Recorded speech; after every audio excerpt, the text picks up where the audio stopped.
Earlier this year we took a Caterham R500 to the Millbrook Hill route and it spanked a Ducati Hypermotard, which we weren't really expecting. So this is very much part two of that. And as you can see here, we have a Skyline, a GTR Nissan to be precise.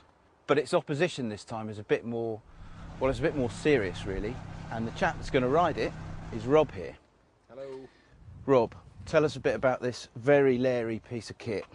Ducati, obviously Italian, and it is very Italian as well, very exotic. Öhlins suspension, which is very expensive.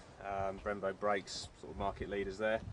Same with the rear end, Öhlins suspension. It's a quality chassis basically that's been built on years of World Superbike experience. How much poke? About 150 horsepower at the back wheel. And how much does it weigh? About 180 kilos, so it's almost a 1-to-1 power to weight ratio. My God. So that's nearly 1,000 per tonne? Nearly, yeah.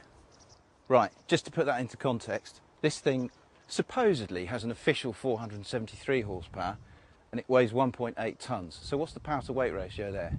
I think that one's a bit better. I think that's a lot better. Yeah. We're at Cadwell Park, as you can see. It's nice and dry, thank goodness. So what we're going to do, I'm going to do a time in the Nissan, Rob here is going to do a time on the bike, and then we're going to see which is quickest. I don't think the car's going to win this time. What do you think? Not too sure. I think I might just have the edge. Let's see.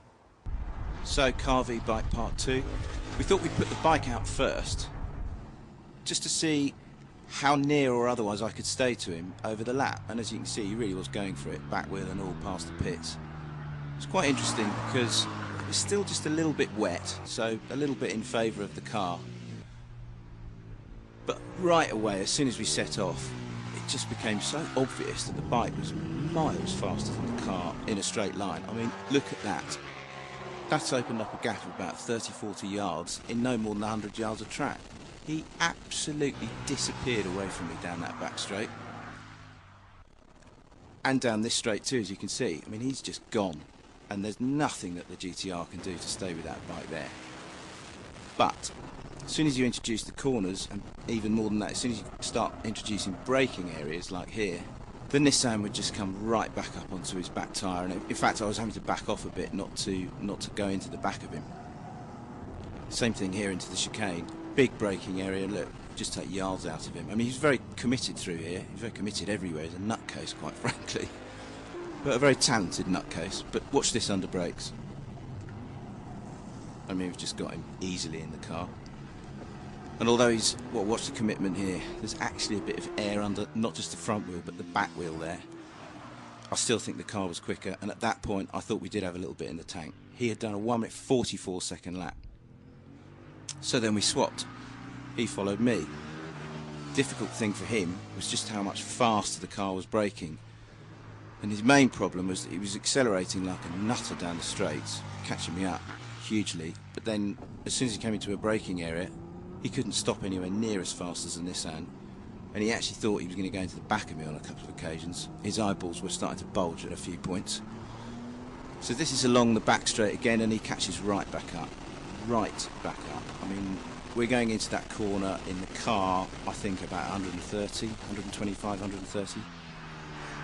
God knows how fast he was going into there on the bike. But again, it's the corners that do the bike in. In a steady state through the corners, he was almost as quick as the car. But it was the direction changes, particularly into the gooseneck, which is just coming up in a minute, where he had to go quick left, quick right, where the car would just flick from one direction to the other. And because he had to kind of stand the bike up in the middle and then sit it back down and commit it to another corner, he just couldn't get anywhere near the car there either. But really it was under brakes. Bike couldn't do a thing about the GTR under brakes, and that ultimately is what happens when you got 4 contact points versus 1.5, or in his case 1 most of the time. So in the end it was close, but actually not that close. He thought the bike was going to go quicker. I thought the bike was going to go quicker. In fact, the car went 3.1 seconds faster. Game over. Okay, the car was faster overall, but you've got to hand it to the biker brigade. This is what happens when you come out of a second gear corner in a GTR and a 1098S gives it the lot. Goodbye, Mr. Motorbike.